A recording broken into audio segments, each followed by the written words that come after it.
Here's your Forbes Daily Briefing for Saturday, March 2nd. Today on Forbes, this $4 billion car surveillance startup says it cuts crime, but it likely broke the law. The AI surveillance cameras on Johns Pass Bridge, southwest of Tampa, Florida, didn't last a week before they were flagged for breaking state rules. Installed in February 2023 on behalf of car surveillance startup Flock Safety and its customer, the Treasure Island Police Department, the devices had been placed there without the approval of the Florida Department of Transportation. It wanted them taken down. In October, the agency was still waiting for their removal. According to emails obtained by Forbes, an FDOT official wrote to Flock, quote, "FDOT is requesting that the Flock camera on the Johns Pass Bridge be removed. FDOT does not allow installations on our structures except for special cases." In November, a Flock employee took the camera down, the company confirmed. For Flock, a $4 billion company on a mission to, quote, "reduce crime in America by 25%, this might sound like a simple paperwork slip-up, an anomaly. But it's one of hundreds of such incidents across the country.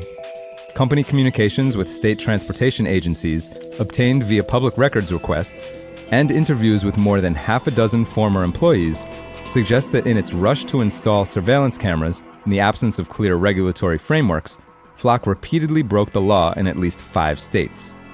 In 2, state agencies have banned Flock staff from installing new cameras. These violations are largely the result of the venture-backed startup's habit of installing its surveillance devices along public roadways without the necessary permits. Those documents are part of an approval process designed to ensure the cameras are positioned safely, don't compromise utility lines or traffic lights, and cannot be dislodged by bad weather or accidents. As one former Flock employee put it, permitting is intended to make certain that, quote, "if a car hits a camera going 80 miles per hour, it's not going to go through somebody's window shield."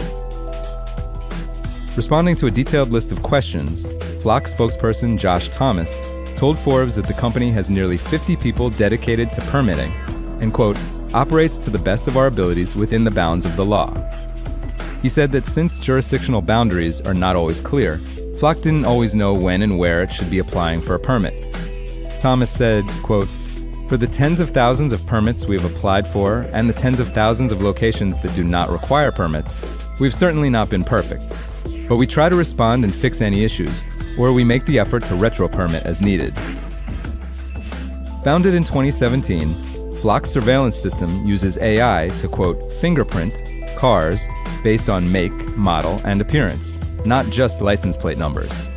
It claims to currently operate in 4,000 cities in over 42 states, where it has found an eager clientele in local police departments, who say it costs less than competing devices and is better at detecting suspect cars.